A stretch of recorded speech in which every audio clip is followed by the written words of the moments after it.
Hi friends, welcome to వివిక్త cooking. అందరికీ ముందుగా శ్రీరామనవమి శుభాకాంక్షలు. శ్రీరామనవమికి ప్రత్యేకంగా చేసుకునే 3 ప్రసాదాల రెసిపీస్ని మీకు షేర్ చేస్తున్నానండి. ముందుగా నానబెట్టుకోవాల్సిన పెసరపప్పుని చూపిస్తున్నాను. ఒక చిన్న బౌల్లోకి 1/2 కప్ పెసరపప్పుని తీసుకోవాలి.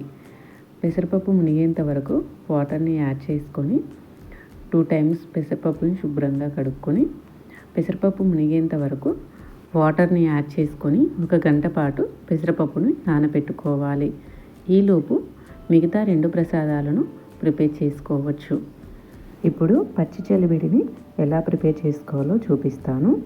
ముందుగా 3/4 కప్పు దాకా రైస్ని తీసుకొని ఒక చిన్న బౌల్లోకి యాడ్ చేసుకొని శుభ్రంగా వాష్ చేసుకొని రైస్ మునిగేంత వరకు వాటర్ని యాడ్ చేసుకొని 1 గంట పాటు నానబెట్టుకోవాలి. మీరు ఓవర్ నైట్ నానబెట్టుకున్నా పర్వాలేదండి. లేదు మర్చిపోయాను అంటే 1 గంట పాటు రైస్ని నానబెట్టుకున్నా సరిపోతుంది. ఇప్పుడు ఒక స్టెయినర్ తీసుకొని వాటర్ మొత్తాన్ని వంపేసుకోవాలి. చూడండి, ఈ విధంగా వాటర్ మొత్తాన్ని వంపేసుకొని ఒక మిక్సీ జార్లోకి యాడ్ చేసుకొని వీలైనంత మెత్తగా మిక్సీ పట్టుకొని తీసుకోవాలి. ఈ విధంగా మిక్సీ పట్టుకొని ఒక జల్లెల్లోకి యాడ్ చేసుకొని పిండిని జల్లించుకొని తీసుకోవాలి. చూడండి, ఈ విధంగా పిండి మొత్తాన్ని జల్లించుకొని తీసుకోవాలి. ఇప్పుడు 1 కప్పులోకి కొలుచుకుంటున్నాను. నేను 1 కప్పు దాకా బియ్యం పిండిని తీసుకున్నానండి. ఈ కప్పు బియ్యం పిండిని ఒక ప్లేట్లోకి యాడ్ చేసుకొని చితక్కొట్టుకున్న 2 యాలకులు, 2 టేబుల్ స్పూన్ల బెల్లం, 1 టీ స్పూన్ నెయ్యిని యాడ్ చేసుకొని మొత్తం కలిసే విధంగా కలుపుకోవాలి. బెల్లం ఎక్కడ ఉండలు లేకోకుండా మొత్తం బాగా కలిసే విధంగా కలుపుకోవాలి. ఇలానే కలుపుకోవాలని ఏమీ లేదండి. ఒకసారి ఈ పిండి మొత్తాన్ని మిక్సీ జార్కి యాడ్ చేసుకొని మిక్సీ పట్టుకొని తీసుకున్నా సరిపోతుంది.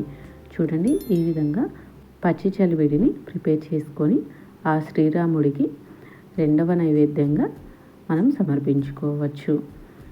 3వ ప్రసాదం వచ్చేసి పానకం.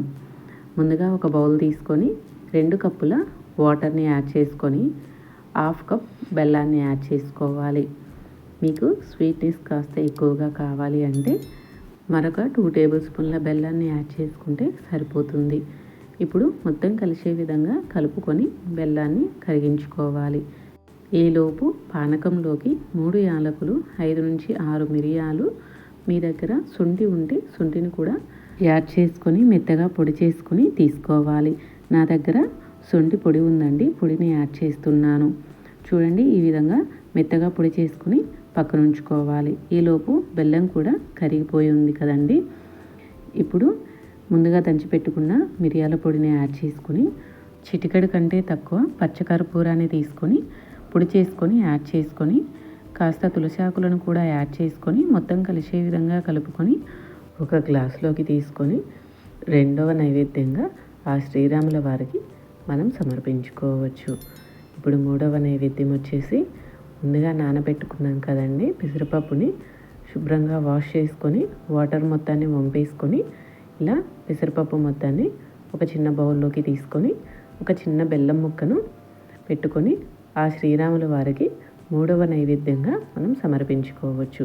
ఇంతేనండి, ఎంతో సింపుల్గా ఆ శ్రీరాముల వారికి ఎంతో ప్రత్యేకమైన వడపప్పు పచ్చి చలివిడి పానకంని మనం ప్రిపేర్ చేసుకోవచ్చు. ఈ వీడియో కనుక మీకు నచ్చినట్లయితే ప్లీజ్ లైక్ చేసి మీ ఫ్రెండ్స్కి అండ్ రిలేటివ్స్కి షేర్ చేయండి. ఇలాంటి మరిన్ని వీడియోస్ కోసం మన ఛానల్ని సబ్స్క్రైబ్ చేసుకోండి.